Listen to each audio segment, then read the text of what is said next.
We're going to talk about, I've done hundreds of big latex balloons ranging in size from a few ounces to 400-pound rockets that we launched from a 500,000 cubic foot balloon off the Gulf of Mexico. And after going to those extremes, I decided to get into Pico balloons about 7 or 8 years ago. And I was really amazed by watching Andy, VK3YT, and I was also watching Leo Bodnar, M0XER's amazing flights. And that inspired me to get into Pico ballooning. At the time, there was a national distributed network was APRS, where you have ground stations everywhere and it feeds into a national map that you can look. So that was pretty much it, but except we noticed that Whisper also did the same thing. But Whisper, unfortunately, is just a 4-digit grid square, which is a very, very large box. It's like 60 by 100 mile boxes.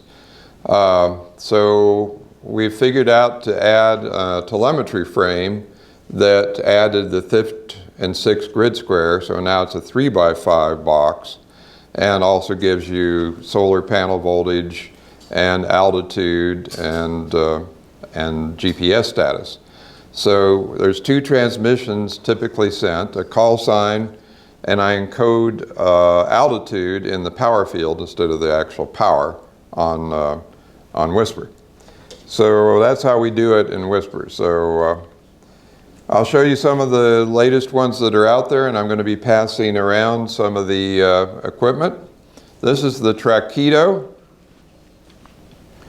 It's all open source. You don't buy it from anybody. You just basically, he gives you the order files, and you send in the parts list and the order to JLC PCB in China, and they send you back the board. He sticks it on top of a Raspberry Pi Pico, and he's got it, the pads mounted so you can just solder it directly to the Pi Pico. As you can see, it's got a GPS. We've been using the ATGM 336H, which is a $3 or $4 GPS. Now it's about $5 or $6 after the new tariffs, but still cheap. A lot cheaper than a U-Blocks, and actually I think they work a little better than the U-Blocks, and the U-Blocks are now about 20 bucks a piece. So you can't beat that for a $3 or $4 GPS. Plus, there's no altitude limit on this. You don't have to configure it like you do the U-Blocks. One guy tested it with a GPS simulator. If you take a hack RF and get the right software, you can create your own GPS simulator, and you put a big amplifier. You could get a jammer, and then the FAA would find you. But he had it going clear up to space, so on this particular GPS module, with no limits. The Traquito site has got a dashboard map that shows all the telemetry and the graphs. It's kind of handy. And he also brings in the complete decoded list that you can download of all the data for every report. He also has created a channelized mapping system. The original channel method was developed by Hans G0UPL of QRP Labs, and he has divided up the telemetry, because the telemetry call begins with a 0, 1, or Q, which is an invalid call sign. But since it's within the 10-minute window of your actual call sign, then it's legal.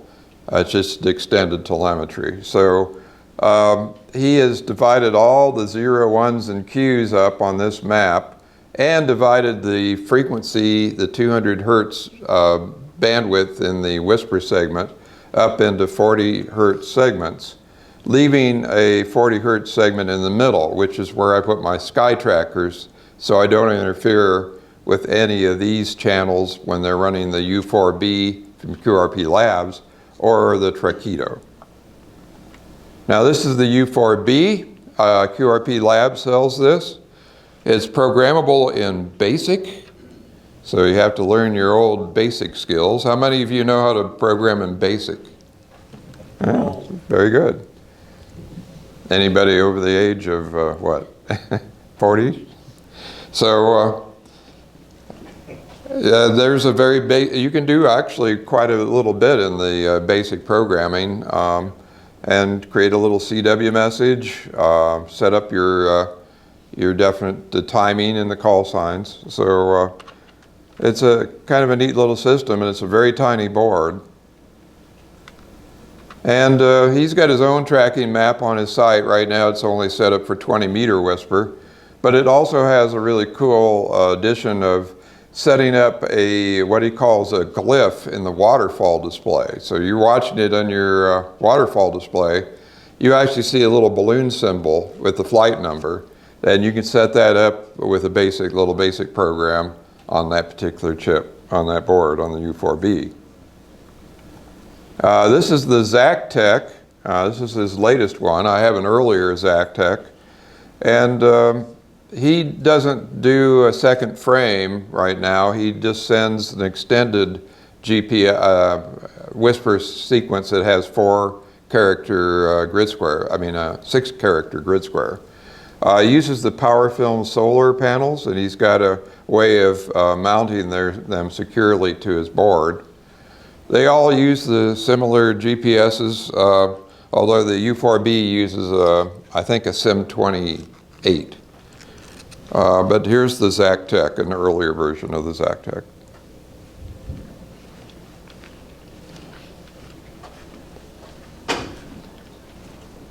And he's got a programming interface to set it up. You can use it as a home beacon, or set up the extended for a balloon flight, and you can choose your band, or you can have it hop between the bands the way he sets it up. He uses a TTL serial interface that you snap off.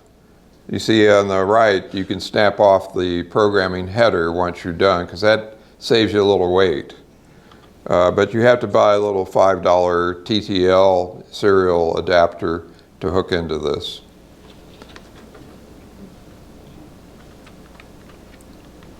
Now this is the Sky Tracker.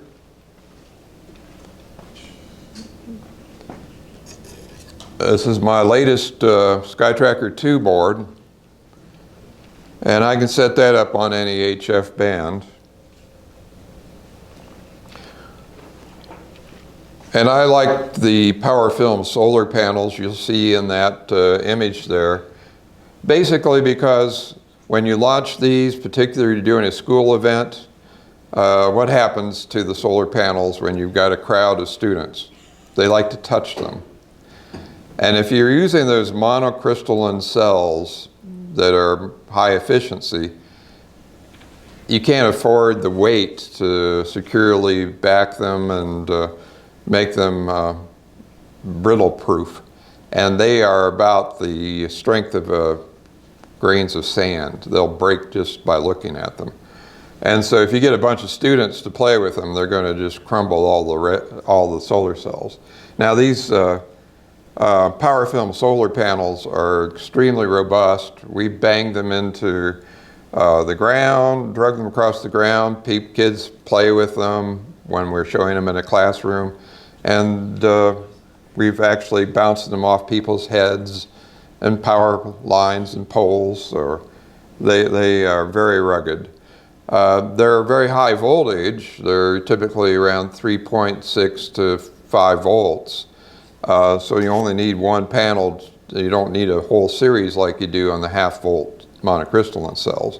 But the current's lower. Now, so the Sky Tracker, you can look at some information on elktronics.com. The latest version also includes a humidity sensor, humidity and temperature sensor, and I send a third telemetry. I send 3 sequences now in a 10-minute window. The second telemetry frame includes ground speed in 1 knot increments. It includes humidity in 1% increments and temperature in 1 degree C increments. And and I also include a JT9. How many of you ever heard of JT9?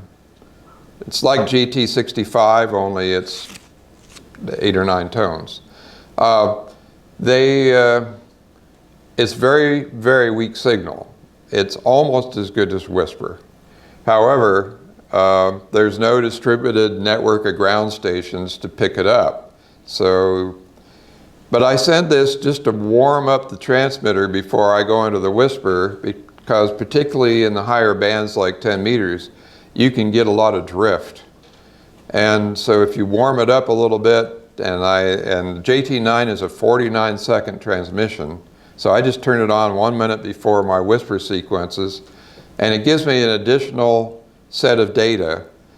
And the really cool thing it gives me is a 10-digit grid square, which is a 50-foot square box. Well, we had one of the W5 KUB flights. He launched one with the JT9 on it, and it failed to achieve float, and he launched it from Memphis, Tennessee. It ended up over in Georgia. And so we listened for the JT9 signal with remote web SDRs. How many of you ever listened to a remote web SDR radio? It's really cool because you can pick up some of them are numb as a brick, but some are really excellent, particularly the Utah one here in the United States. But you just tune in the frequency. You use like virtual audio cable on your computer to loop the audio into your WSJT-X program, and you can decode whisper, particularly if you have a balloon that's going directly overhead, or this JT9. Now I don't put the JT9 in the normal JT9 segment. You just leave it on the whisper frequency, and it's 100 hertz below the whisper segment. So it's real easy to see and real easy to copy. And so anyways, this 10-digit sequence, we picked it up from a remote radio. Keep in mind, it's on the ground in Georgia. 1,000 miles away from a New England web remote radio, we were able to decode the JT9 sequence. And we looked it up, and it showed it being in the northwest corner of a rooftop of an elementary school in Georgia. So we called up the maintenance of the school and said, can you go up and look on your roof and in the northwest corner? And he said, okay. He walked up to the roof, and there it was, sitting exactly where it said it was. And so we got it back. And I'll tell you, when you have to search for a whisper payload in a 3x5 mile box, that's a very small needle in a very large haystack. We've done it before. It took days of grid squares, you're just searching back and forth, listening to the whisper signal. And we did this once. It landed, I had a hole in the balloon because I didn't notice the forklift had gone through the box for my SBS-13 and created a nice little hole in the top. Well, I didn't notice it because I inflated it at night in the barn and let it go, and it came down 4 miles away in the next grid square. Well, I tuned in my radio thinking, oh, it's over the Atlantic by now. No, it was sitting 4 miles away and being received 1,000 miles away. It was on the ground. We took 2 or 3 days crossing back and forth, and I finally picked up the signal, and it was sitting on a fence post 1 foot off the ground with the antennas on the ground and being received 1,000 miles away. But fortunately, the solar panels were facing straight up. It was just a fluke of nature. And the weird thing is, we had landed a university latex balloon on that very farm about 500 feet from where this landed. The guy remembered us. So, what are the odds? So, that particular payload. It was my winter time. I was doing an experiment with a a vertical sequence of 4 solar panels to see if I could get clear down to sunset. And that was my wintertime experiment in January, which is sitting right over there. And it's significant because I'll tell you why here in a minute. Okay, this is a slow scan television on a Pico balloon with a live camera. He puts all the telemetry on the screen, and that's a live view of the clouds in a 10-gram payload that's solar powered. Kazu, AG6NS, does this out of San Francisco. And they were using an end-fed half-wave antenna. And it's a multi-band antenna. And they were sending whisper on 40 meters, 20 meters, and 10 meters, CW on those 3 bands, and slow scan. And APRS as well. So the weird thing about the end-fed half-wave is, it was a 40-meter antenna.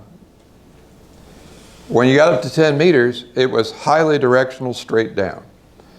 So much so that you had to be within 10 miles of the cone to even hear it on 10 meters.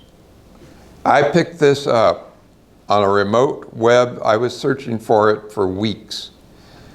And I finally said, it's going to go over a web radio in Dallas, Texas in just a few minutes. So I tuned in the web radio. I got my slow scan TV program going. It was right on top of it, and I picked that picture up. 10 minutes later, it was weak and it was gone. So it was a real challenge to pick this up. Now, if he had a decent antenna, it would be really cool to send slow scan. And you'll have to talk to Kazu, AG6NS, to get some more. I don't know if that's his club call or whether that's his actual call, but he's on the list, on the Pico balloon list. But that's only 10 milliwatts. It had to be about 0 dBm on signal, 0 dB to pick it up on slow scan. And that's pretty rare for a Pico balloon to be that strong. It usually had to be in ground wave.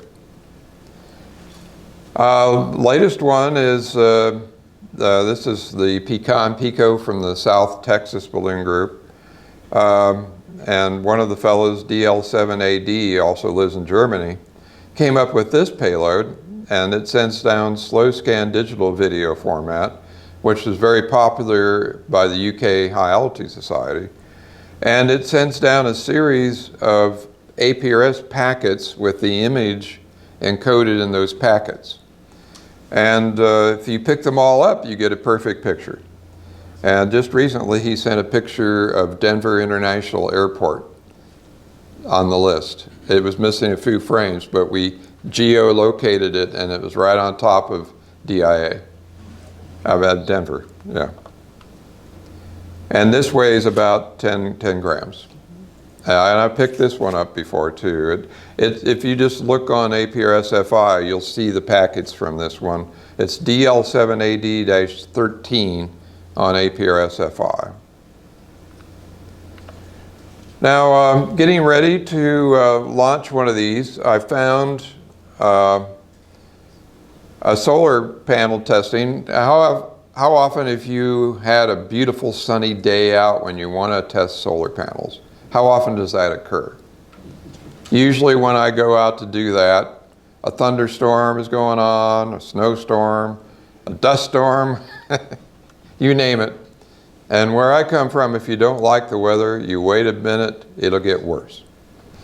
So I started looking for these grow lights, because I've tried regular spotlights and it just wasn't enough power to eliminate the solar panels. But it turns out this Mars Hydro TS1000 is a full spectrum grow light, and it putting the payload about 6 inches away is pretty much the equivalent of full sunlight. So I can test these day or night now. I like this particular one because I noticed without running super caps on my tracker, some of the other ones I tested, it was a weird modulation. It was like pulse width modulation coming from my tracker. Turns out that's how they dim the LEDs. So I was actually modulating my tracker on and off. But this one works on a more analog dimming method, and I didn't experience that with this particular brand. I got this from Amazon, and maybe 120 bucks, I think. So for those of you who want to do indoor solar testing, this is a really cool panel. We did a lot of testing to see the optimal burst pressure for those new spherical balloons that are out now. We did this on the Yokohama. And just to give you an idea of the internal pressure, lately I've been trying to pump them up between 0.4 and 0.5 psi when I'm doing testing. And this is the reason, because we did some lab testing at the university.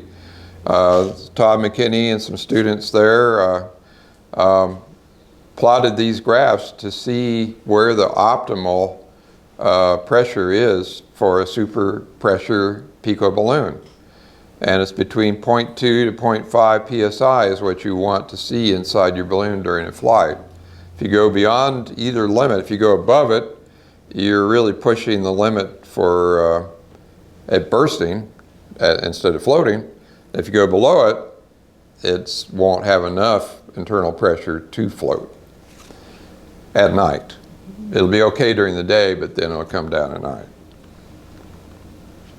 So this is my test setup. Last year I showed you a similar test setup with an aquarium pump, but now I'm using a Craftsman $70 tire inflator and some valves. You'll see a bunch of those 3 red valves in there.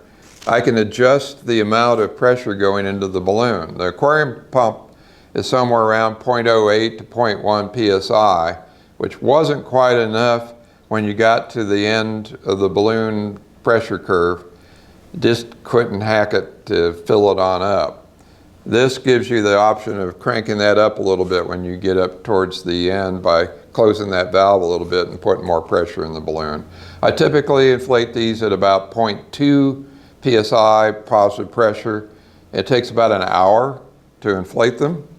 I leave them sit for about a half hour to make sure there aren't any leaks and check the pressure again.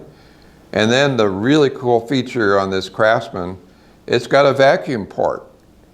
And I can vacuum one of these in less than an hour with that little car vacuum port that's on the tire inflator. So it's an all-in-one device for testing balloons. And I use one of these. It's a Rise Pro digital manometer. There's several different brands out there. And you'll see that one's set up for 0.5 psi. That's pretty much the limit I test these balloons to. And that costs about $35. So between that tire inflator and this, you've got a complete setup for doing pressure testing of balloons.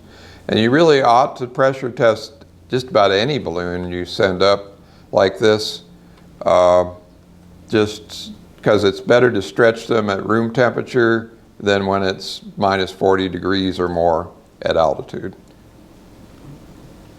You can see on the left as I'm pressurizing, and on the left I've got it stuck in the vacuum port and deflating. So it'll take about 3 hours total time to completely test a balloon. Now some people take hours and almost a whole day. I mean, Jim, how long do you test? Between 8 and 10 hours.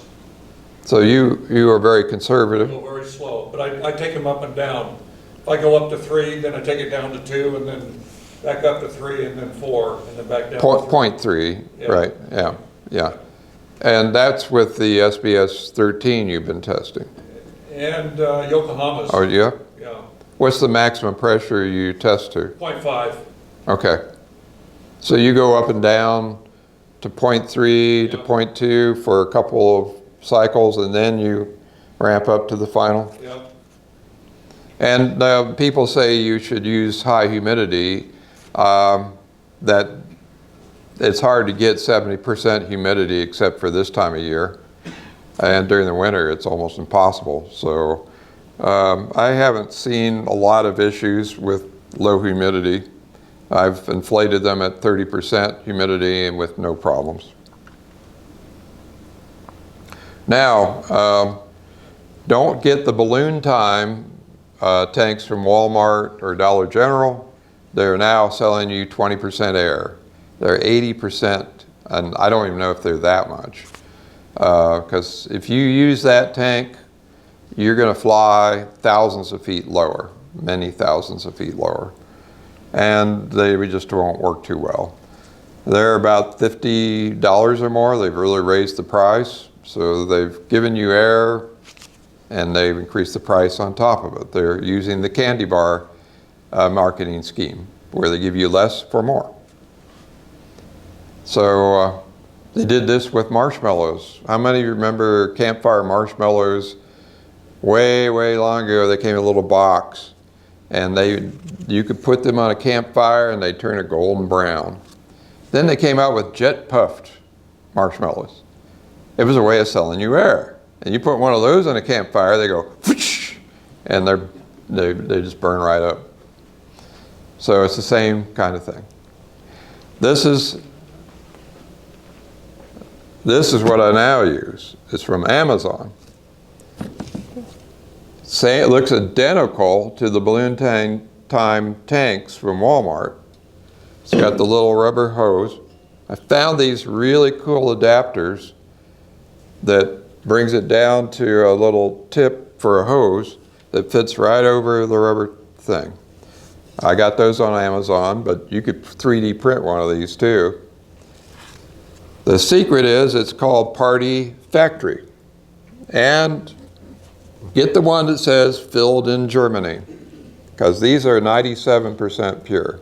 They might even be better than that, somewhere between 97 and 98% pure. And I've had really good luck with them, and this is my go-to now for when I'm doing school events or public events. I use one of these. For flights just that I'm doing from my barn, I've got a tank of hydrogen. Until the tariff cost goes up. Right. Yeah, this is from Germany, so yeah.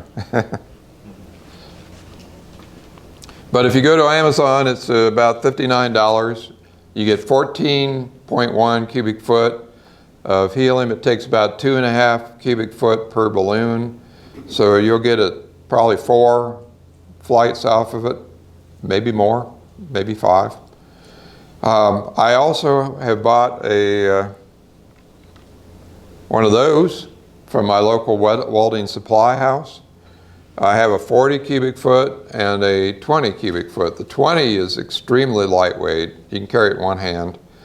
And it costs $38 to fill the 20 cubic foot with pure helium, 99.999, from my welding supply house. And that's what I do for most of my flights.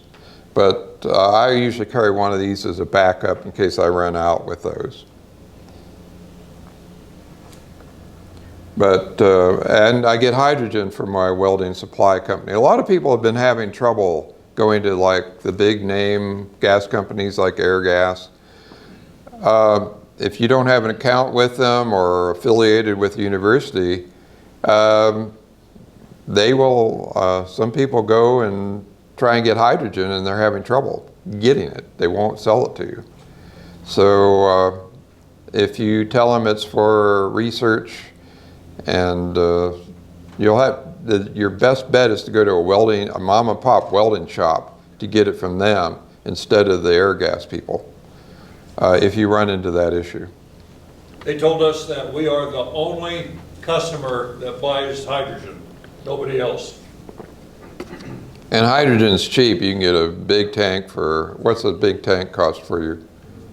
Do you know what? How much? $120 delivered. Yeah. Yeah. Yeah, I think last when we did GPSL, it was 90 bucks delivered. Yeah, I was surprised it went up in the last year. Right.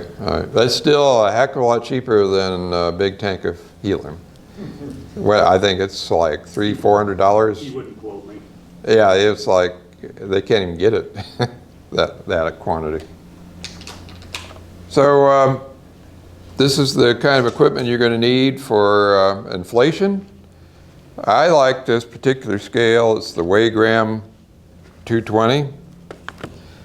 It's a real nice digital scale. It can do 200 grams.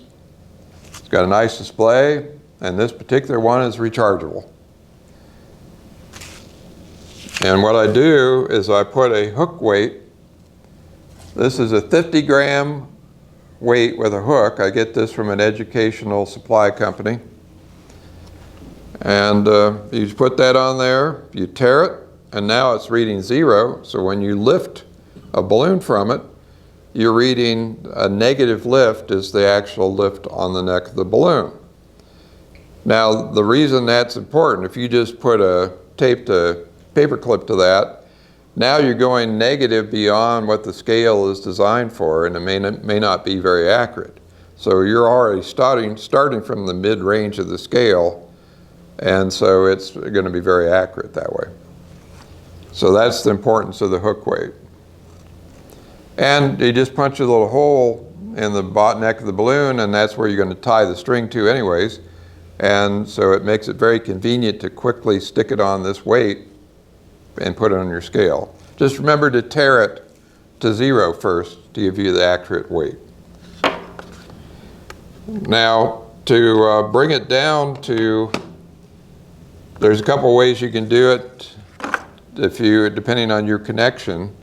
On your big regulator, if you're using a regulator instead of this tank, there's a few adapters where you can get a barbed end that you put a hose over the end.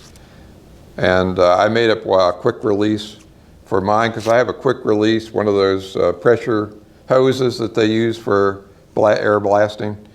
I use that to inflate the big balloons, so I just made an adapter to plug one of these in for the Pico balloons. If you're running a helium regulator, you can use one of these. I'll pass this around. And this converts a helium regulator to a hydrogen connection. And those are like 20 or 30 bucks. This is your friend, a little 1/8-inch hole punch, Hobby Lobby. And I use that to punch the little hole in the neck of the balloon. And then this is my filling hose. I found this particular polystyrene. It's evergreen plastics. It will slide into the neck of the balloon without messing up the internal valve. It's very slippery. And you don't want to go over about, this is 3/16 of an inch. Much more than that, like a drinking straw sized, it'll get stuck in there, and when you pull it out, it wrecks the internal valve. And in fact, this one's got the quick release adapter on it. I'll pass this around. And I use this this nylon hose that I get just before like milking machines and stuff. You can buy this on Amazon. It's really flexible but sturdy, and it's hard to pinch it off. Like some of that other cheaper rubber hoses will kink, but this one doesn't. And you can go to different size tubing with some adapters and go to any length you want. What kind of hose is that? It's like for milking machines. It's like a nylon. Is that surgical tubing? Yeah, it's like surgical tubing, exactly. Yeah, we use it to launch reusable gliders. Right. You can stretch it back, slingshot. Bill, Yes. when you use that tube into the balloon and then pressurize it for stretching, how do you prevent it from leaking back out? I put 2 clamps on either side and some painter's tape to go over the hole, and put 2 clamps, or sometimes I'll put a rubber band around it. either way. How do you do it, Jim? I use a hose clamp, but I take from my popped balloons, I'll put a layer, wrap that around that, and then a hose clamp on top of that so I don't destroy the valve. That's a good idea, yeah. But I find just 2 small clamps and painter's tape is enough to keep it from leaking enough to pressure test it. But when I'm done and to get the final lift on the balloon, I use a heat sealer. That's one of the secrets. You got to use a heat sealer. I mean, you can get away without the heat sealer on some of these balloons, but you're still going to get some leakage through it, and the heat sealer really makes for a long duration flight.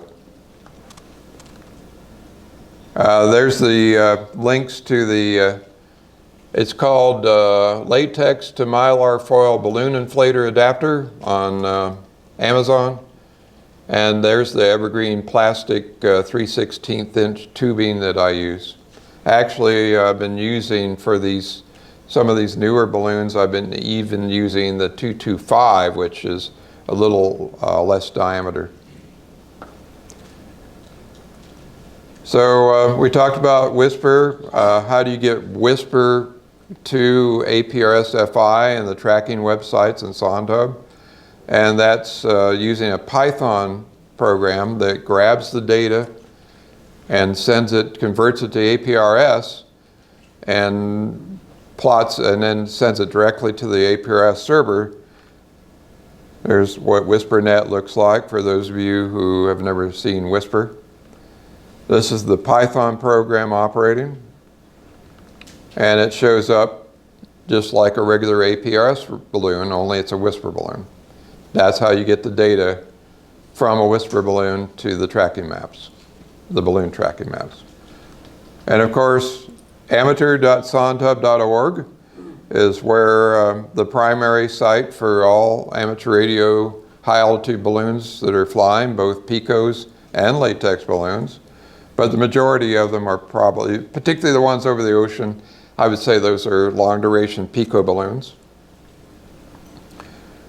And it's got a really nice set of plots that you can plot the data on it using Grafana. For those of you who like to chase radiosondes, and there's going to be a talk about converting radiosondes to use on the 70 centimeter band.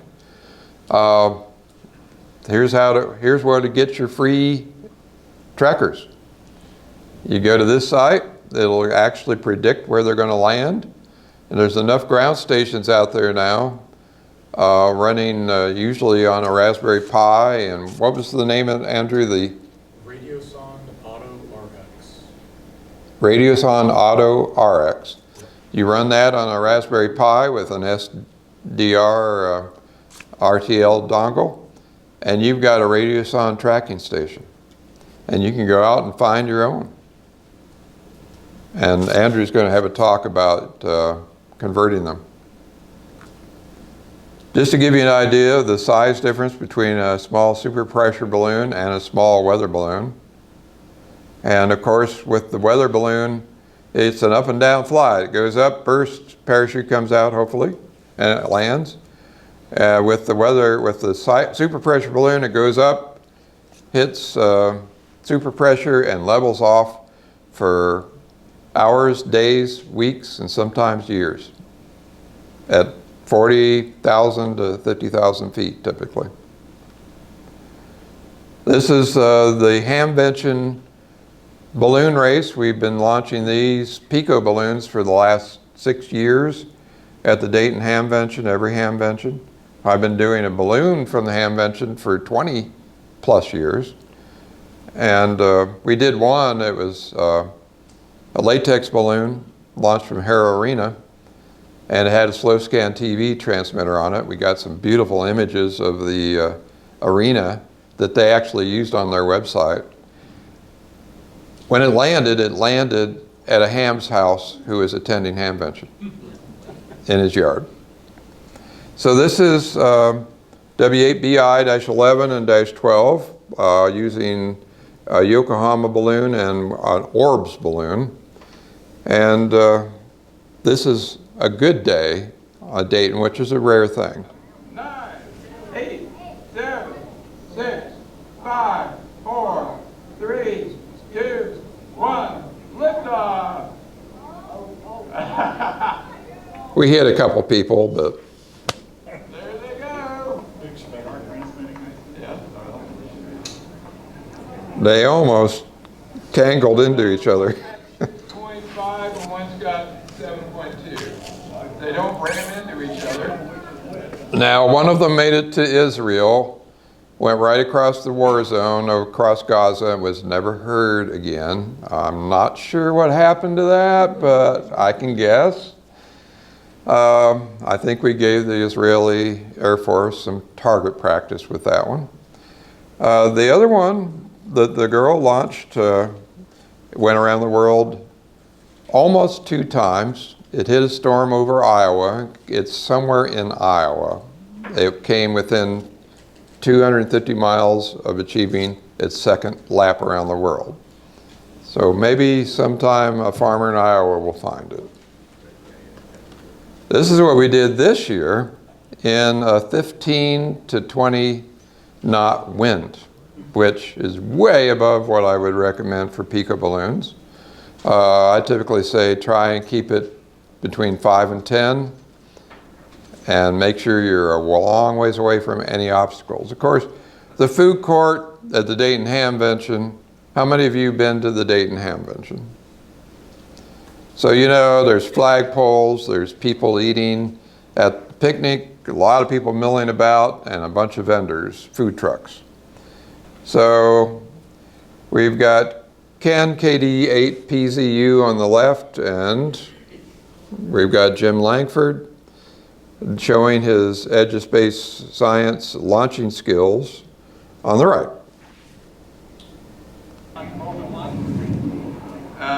Yeah.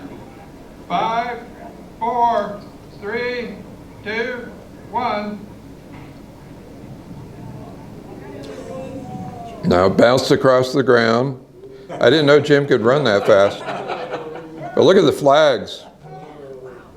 So we hit a tree, hit a flagpole, we bounced off of somebody's head eating lunch at the picnic table.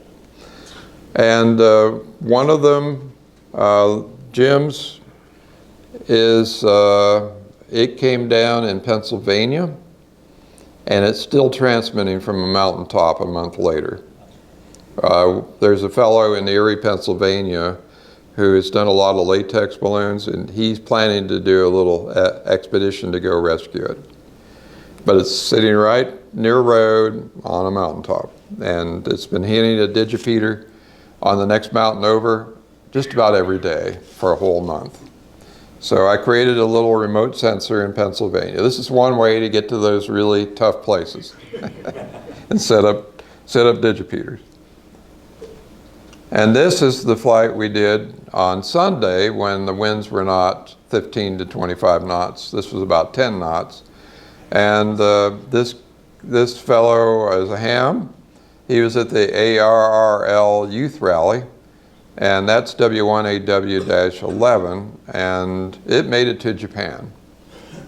Now, I think it's still flying, but it got caught in the doldrums along with the 2 flights from Pella that have been sitting in a circle off the Philippines for 10 days. It is going around in circles. We did something special last year at GPSL. Nancy Coos' husband's ashes and Ann Harrington's daughter's ashes. We flew on a Pico balloon.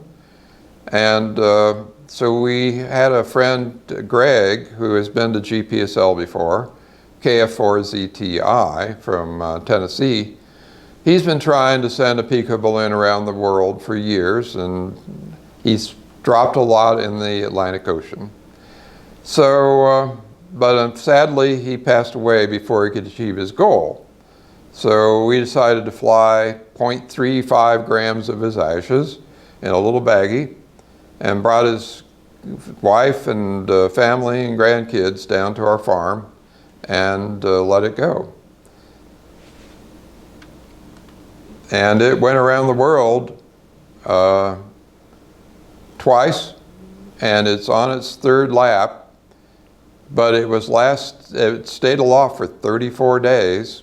Now this is their APRS, WB4 ELK, which is Bev's call sign. And it was last seen right over Ukraine and Crimea. And that was about 5 or 6 days ago. So I think it might have seen the same fate as one of those other balloons that went over Israel. But I think this time we gave the Russians some target practice.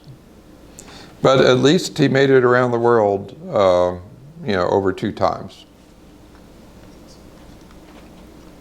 Now this is a very special flight. It was APRS. I was testing out the solar panels, the vertical configuration and it worked down to almost sunset. It worked down to about 3 degrees. And this is the transmitter. Now you're going to say, how did I get this? I launched it. Well, that's what's special about this flight. I launched it in January from my farm, went around the world once, hit a storm in Ohio, and came down in northeast Ohio and started transmitting from a treetop to a digipeater about 10 miles away for days. It was W8QI-10. So I contacted W8QI. I said, hey, do you think you could go out and try and track this down? And he did. It was 80 feet up in a tree, transmitting its heart out every day. There weren't any leaves in the tree. It was dead of winter. And he hired a tree climber to go up and get it. This has been around the world once. And this is the very first circumnavigating payload to be recovered.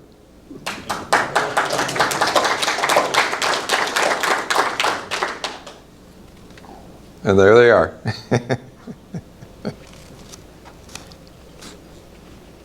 Should be in the Smithsonian. I know Mike, KD2 EAT, did a valiant effort to try and get one of his that had been around the world in New Hampshire, but he never did find his. So I'll give Mike honorable mention for that flight, because he had it pegged down to just a quarter of a mile or so on the side of a hill, but he never did find it. And I actually have the balloon as well. It's a little beat up. It took most of its beating in the tree.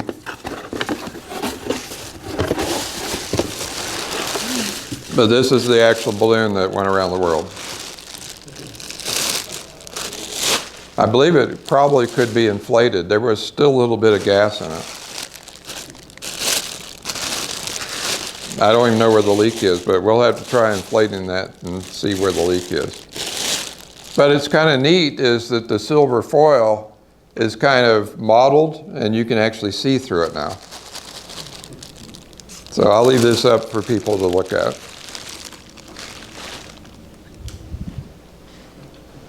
With that, any questions? That scene was taken at St. Louis during a previous GPSL, and that is the picture of my payload with KD4STH's Paul's payloads, taken by Mr. Duckworth's flight that was 200 feet away. Those two balloons stayed right next to each other, clear up to 50,000 feet. And his camera took a picture of our balloon from 200 feet away at 53,000 feet above the Earth. If the government had tried to do this,